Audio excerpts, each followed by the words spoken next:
उत्तम क्षान्तिकाद्यन्त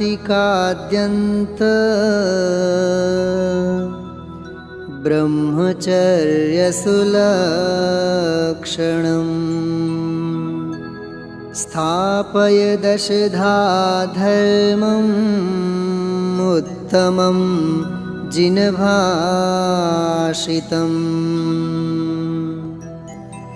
उत्तम क्षमा मार्दव आर्जव भाव है सत्य शौच संयम तप त्याग उपाव है